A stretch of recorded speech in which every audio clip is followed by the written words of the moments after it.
Saudações do crente docente. Está no ar o CDcast, o podcast da sua lição bíblica. Eu sou o professor Antônio Santos e estamos estudando a revista O Plano de Deus para Israel em meio à infidelidade da nação, da editora CPAD. E hoje teremos a aula da lição de número 13, que tem por título O Cativeiro de Judá. Gostaria de pedir a você que nos acompanha neste momento que divulgue o trabalho realizado pelo crente docente. Para isso, se inscreva no nosso canal, deixe o seu like e acione o sininho para ficar por dentro das nossas novidades. Eu quero agradecer primeiramente a Deus pela rica oportunidade de estar gravando esta aula. Também quero agradecer ao crente docente. E não posso deixar de expor o meu agradecimento à professora Edvanei pelo convite. E quero agradecer à minha liderança, pastor Gabriel Pinheiro e pastor Felipe Holanda. Peço a vocês que estão acompanhando que façam a leitura do textuário junto comigo, que se encontra no segundo livro das Crônicas, capítulo 36, verso 16, que vai dizer o seguinte: Porém zombaram dos mensageiros de Deus, e desprezaram suas palavras, e escarneceram dos seus profetas, até que o furor do Senhor subiu tanto contra o seu povo que mais nenhum remédio houve. Também peço a vocês que estiverem acompanhando pela revista que façam a leitura da verdade prática. Todo ser humano se torna cativo de suas escolhas e das consequências delas. Nessa parte introdutória, iremos falar sobre os 4 reis que protagonizaram a fase final do reino de Judá. Iremos começar por Jeoacás. Jeoacás foi proclamado rei no lugar de seu pai Josias, aos 23 anos de idade, no qual deu início em Jerusalém, mas o rei do Egito conseguiu destroná-lo em Jerusalém e condenou o povo de Judá a pagar um imposto que era equivalente a 3,5 toneladas de prata e tinha 35 quilos de ouro. Olha só como era pesado esse imposto. O rei do Egito designou o irmão de Jeoacás para ser o novo rei de Judá, dando-lhe até um novo nome, que se chama Jeoaquim. Jeoaquim tinha 25 anos quando começou a reinar em Jerusalém, e foi um rei que não andou nos caminhos do Senhor, e fez o que era mal aos olhos de Deus.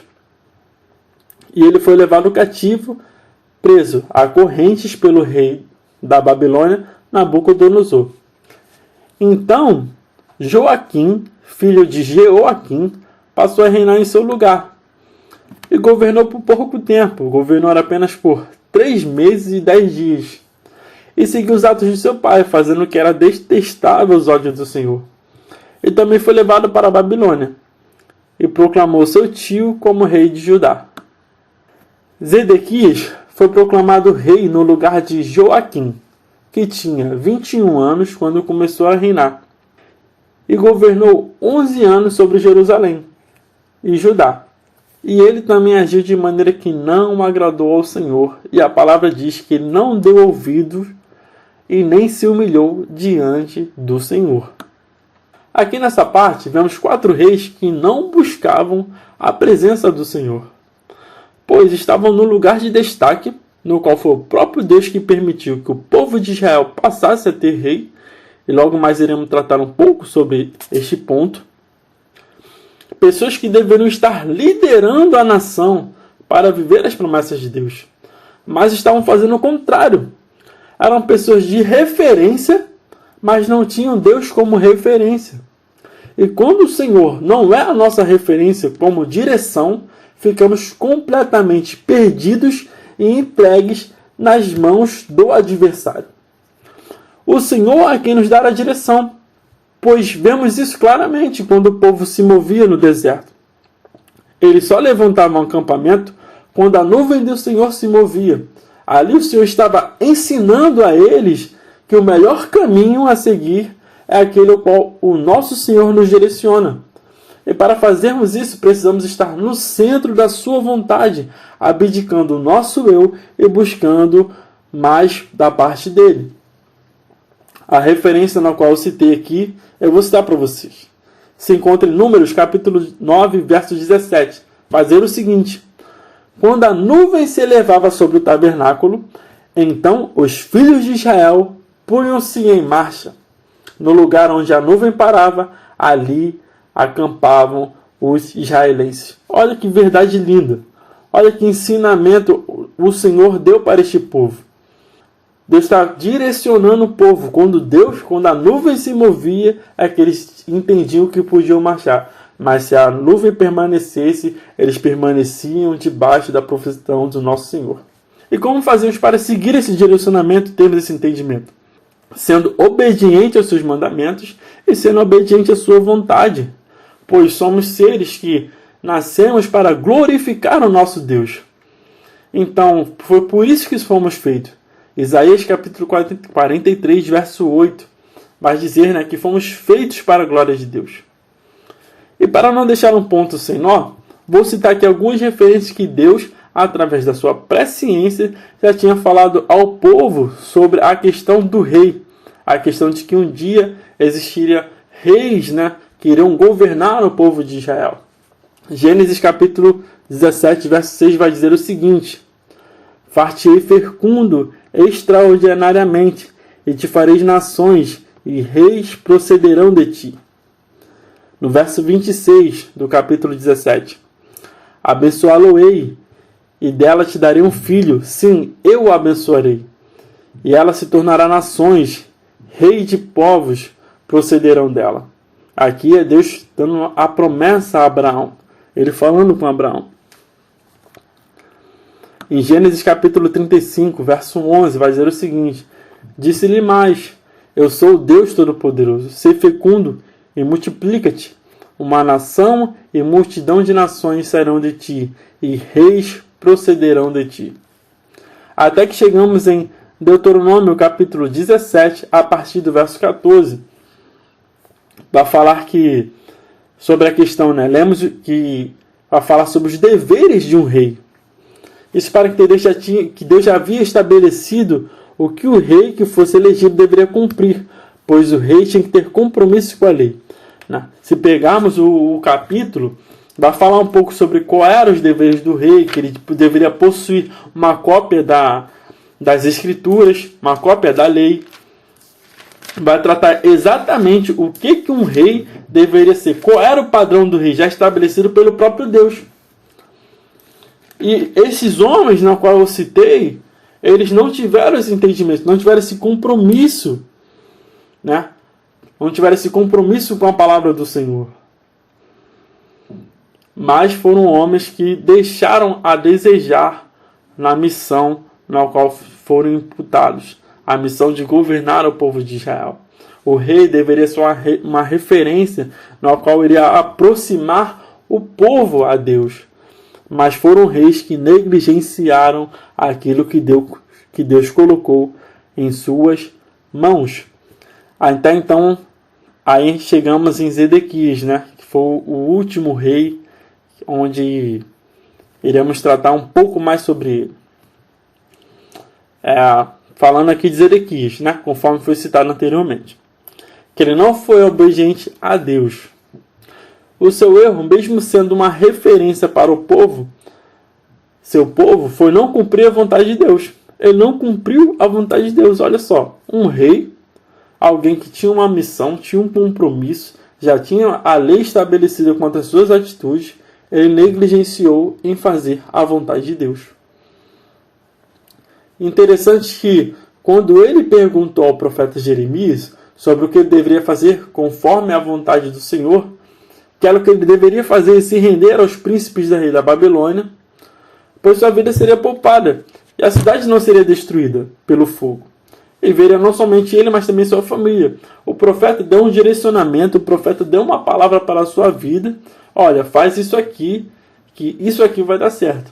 Ele tinha o direcionamento da parte de Deus, mas não ouviu. Então, Jeremias rogou para que ele ouvisse a voz do Senhor e profetizou o que lhe aconteceria se ele não desse ouvidos à voz de Yahvé. A atitude de Zedequias, após receber a profecia, não foi das melhores, ele não foi coerente, ele não foi uma pessoa madura, ele não soube discernir a vontade de Deus. Então ele ameaçou o profeta para que não fosse exposto aos chefes e líderes a conversa que tiveram, pois ninguém tinha escutado a conversa deles. Em Jeremias capítulo 39, no verso 1, a Babilônia conquista a cidade de Judá. E que tenhamos um momento de reflexão mediante o que foi exposto aqui. Será que temos escutado a voz de Deus? O que Deus tem falado ao nosso coração? Temos sido fiéis àquilo que Deus tem nos dado? Muitas das vezes permitindo que outras coisas tomem o lugar que pertence ao nosso Deus. E com isso nós nos tornamos escravos. Pois sem o direcionamento de Deus, o caminho mais agradável, ou seja, o caminho mais cômodo, se torna a melhor opção. Mas não foi Deus quem nos deu esse direcionamento. Então não é Ele que devemos tomar. Não ouvir a voz de Deus só trouxe desgraça para Zedequias, pois teve que presenciar a morte de seus filhos e teve os seus olhos vazados e foi conduzido assim para a Babilônia. Ele foi completamente humilhado. A pessoa que era como uma referência para o povo, ele foi humilhado. A sua vida foi completamente destruída por não ouvir a voz de Deus. E que nós não sejamos assim, sejamos cristãos maduros, pessoas que ouvem a voz do Senhor, pessoas que quando recebem algo da parte de Deus, não tampam os ouvidos. Temos que saber discernir conforme a palavra, né? Também não vamos sair recebendo qualquer coisa, não vamos sair recebendo profetada, temos que ser sábios quanto a esse quesito, sempre estar buscando analisar mediante a palavra, para que não sejamos enganados, tá? Então é importante termos esse discernimento. Então só um adendo aqui, um parêntese aqui na nossa lição, para que tenhamos esse tipo de entendimento, tá? E por conta da negligência do rei, o povo acabou perecendo. Lemos lá em Lamentações, Jeremias capítulo 4, verso 10, que as mulheres estavam cozinhando seus próprios filhos para saciar a fome.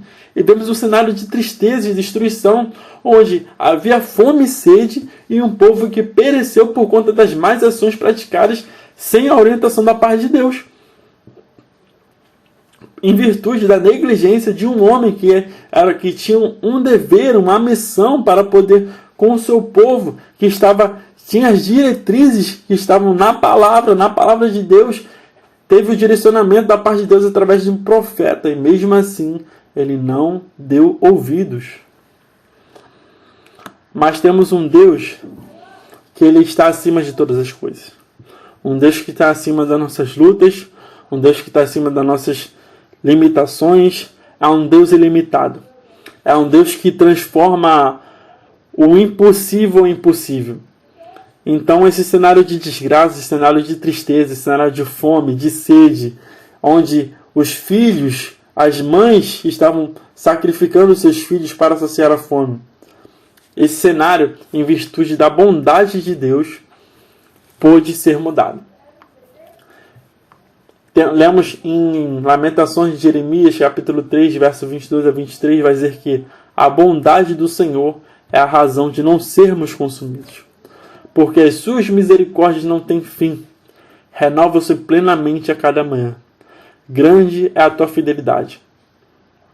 Pois independente das circunstâncias e adversidades, a nossa fé deve permanecer, pois é em Deus que está fundamentada a nossa fé. E quando nos rendemos a esse Deus misericordioso, é possível ver o agir sobrenatural de Deus. Romanos capítulo 8, verso 28 vai dizer: todas as coisas cooperam para bem para aqueles que amam o Senhor. O cativeiro acabou fazendo com que o povo se arrependesse e voltasse para o Senhor, assim abandonando a idolatria, e passaram a levar a Escritura com mais seriedade. E vemos que mesmo passando por uma tragédia, Deus ainda estava no controle da situação. Muitas das vezes pensamos que estamos sozinhos, estamos abandonados, sem forças, sem que possamos ter, às vezes não enxergamos a luz no fim do túnel, né? Um ditado popular, né? É uma forma informal de falar sobre isso, né? Muitas das vezes o problema parece ser tão grande que parece que não tem solução. Mas temos um Deus que resolve todos os nossos problemas, um Deus que está acima de tudo, um Deus que resolve todas as coisas, é um Deus que é misericordioso, é bondoso, é um Deus que Ele ama a sua criação. 1 João capítulo 4, verso 19 vai dizer que nós o amamos porque Ele nos amou primeiro. Então vemos esse cenário aqui, que a lição que o povo acabou recebendo, houve uma direção, podia ter sido evitado, mas por conta da negligência deste homem, quem não ouviu a voz de Deus, quem não estava disposto a receber da parte do profeta a mensagem que Deus tinha para que sua família, para que ele e o povo não perecesse. Mas mesmo assim, ele preferiu negligenciar, preferiu não ouvir, não dar ouvidos à voz de Deus. E quando não ouvimos a voz do Senhor, é como andar no escuro, sem lanterna. Ficamos perdidos, completamente sem direção. E algo que aprendemos nessa lição, algo muito interessante. E aprendemos o quê? E com isso aprendemos que uma lição importante no cativeiro deste reino. Pois assim também pode ocorrer com a nossa vida, quando não estamos no centro da vontade de Deus. Então é importante que todo cristão tenha uma vida de devocional, leia constantemente a palavra, tenha uma vida de oração, faça jejum e tenha uma vida de prática pautada na palavra de Deus.